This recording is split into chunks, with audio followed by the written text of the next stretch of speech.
supposed to give a paper on responding to the President's Democracy Day address. If you leave me, I'll just write one sentence and I'll just go. Yes, the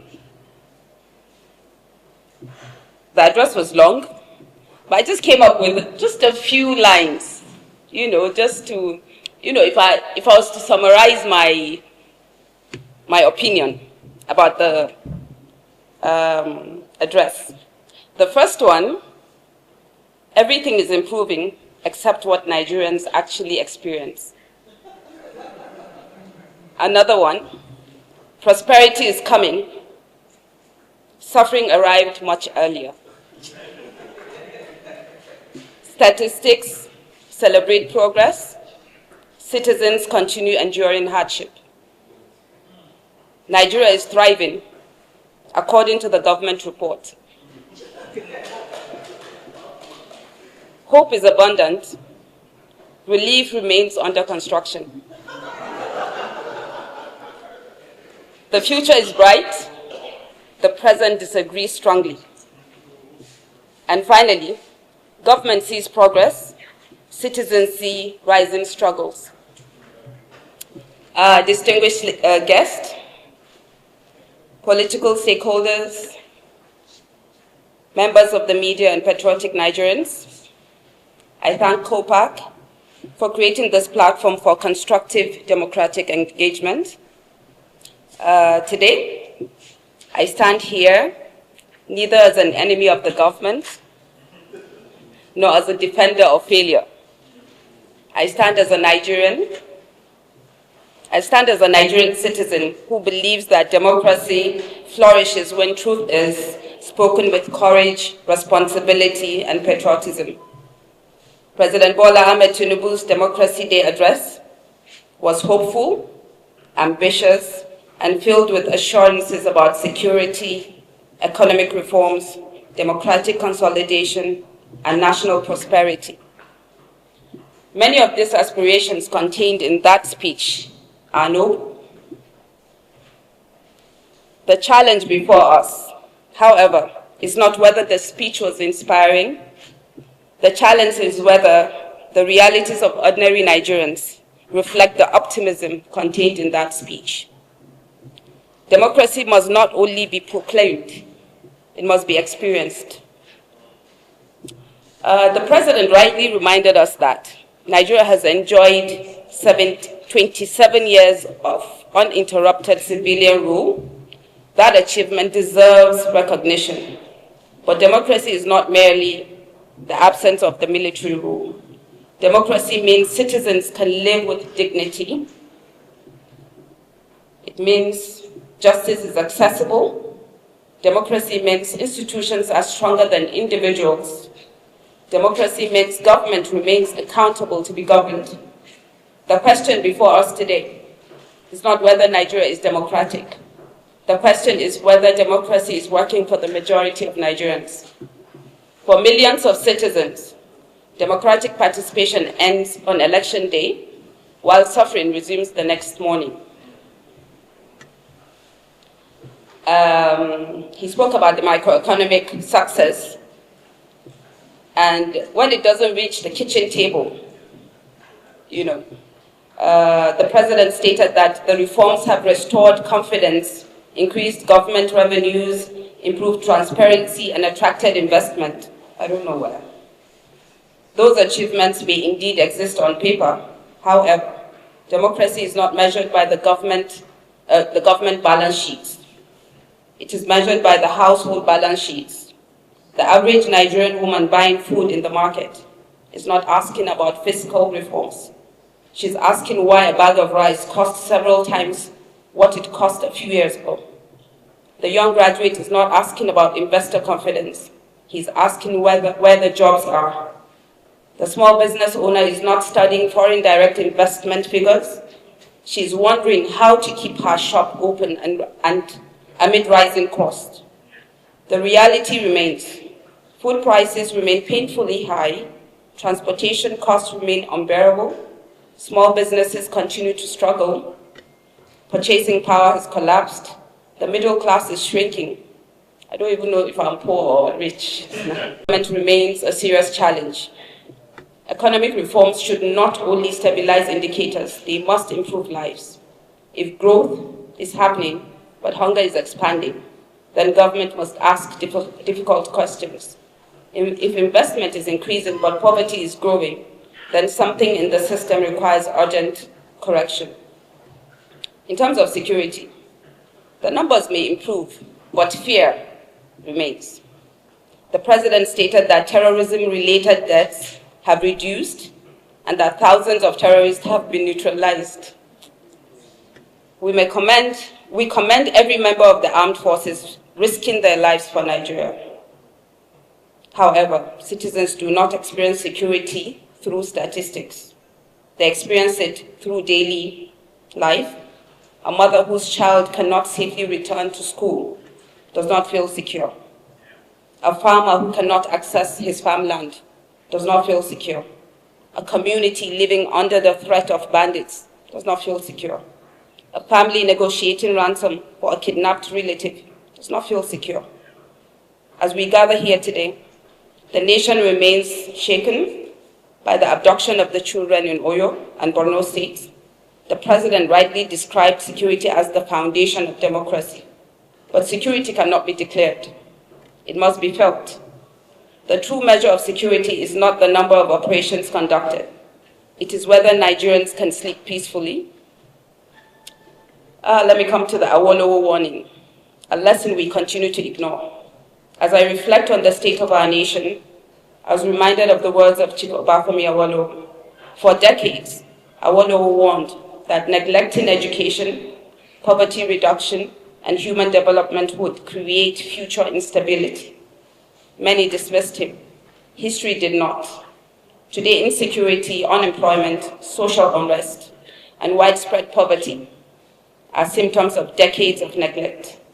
The young man carrying a weapon today may be the child who never entered a classroom. A criminal economy thriving today often grows where legitimate economic opportunities do not exist.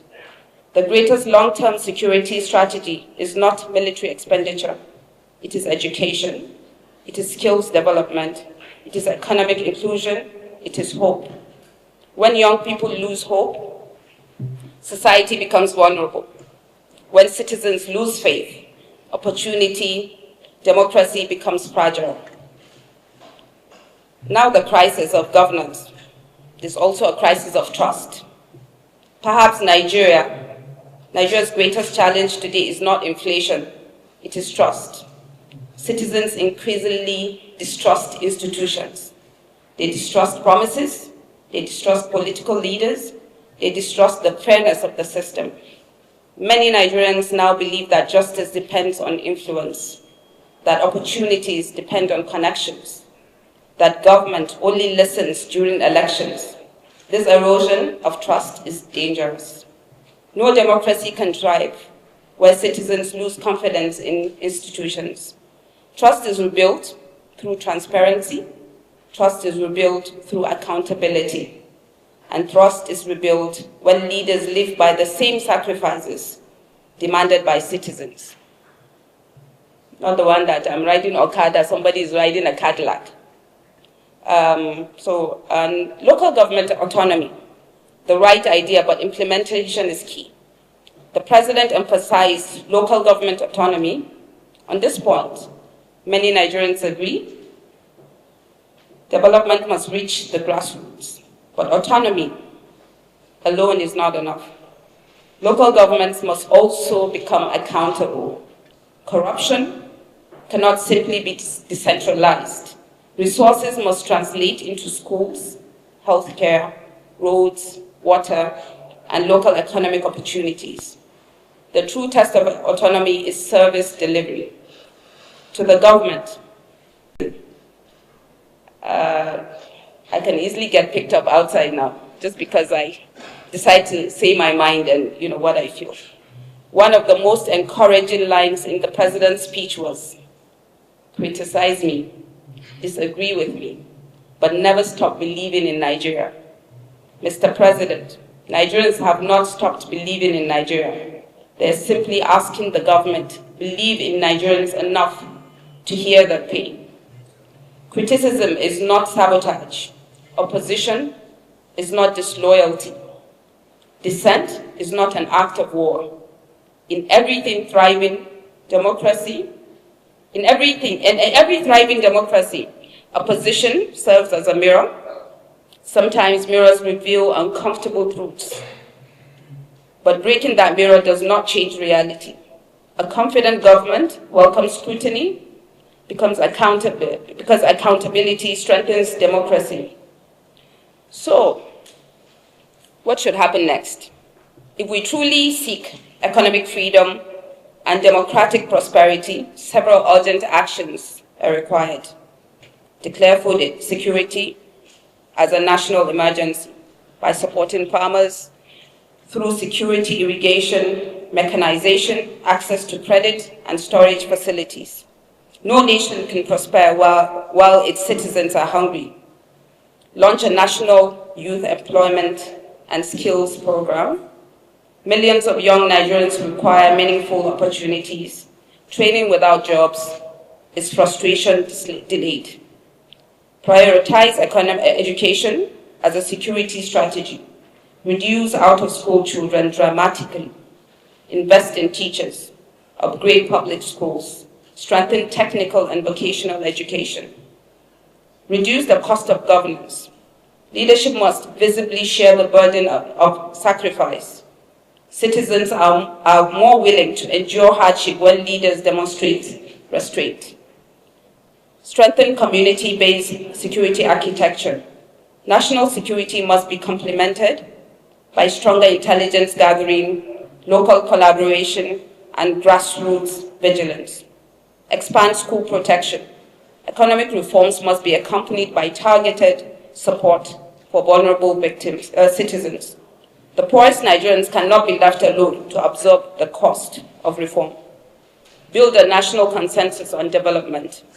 Nigeria cannot continue operating in permanent political conflict. Government, opposition, civil societies, labor, traditional institutions, women, and youth must collectively shape national priorities. And to the Nigerian youth, the President urged young people to stay and build Nigeria. I want to jump out if I can get an opportunity. I agree, but patriotism must be matched with opportunity. Young Nigerians are not leaving because they hate Nigeria. Many are leaving because they fear that hard work alone no longer guarantees success. The challenge before government is not merely to ask young people to stay. It is to create reasons for them to stay. Give them quality education. Give them jobs, security, justice. Give them hope, and they will build Nigeria.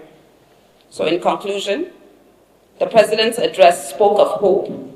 Hope is necessary, but hope alone cannot feed a hungry family. Hope alone cannot secure a village. Hope alone cannot create jobs. Hope alone cannot educate a child. Hope must be matched by measurable action. The heroes of June 12 did not struggle merely for civilian rule. They struggled for freedom, justice, accountability, and opportunity. Their dream was not simply that Nigerians would vote. Their dream was that Nigerians would thrive. Nigeria would thrive, and Nigerians as well. As we commemorate Democracy Day, let us remember, a democracy is strongest not when the leaders are praised, but when citizens are heard. A nation progresses not when uncomfortable truths are silenced, but when they are confronted. And history ultimately judges governments not by their speeches, but by the lives of their people.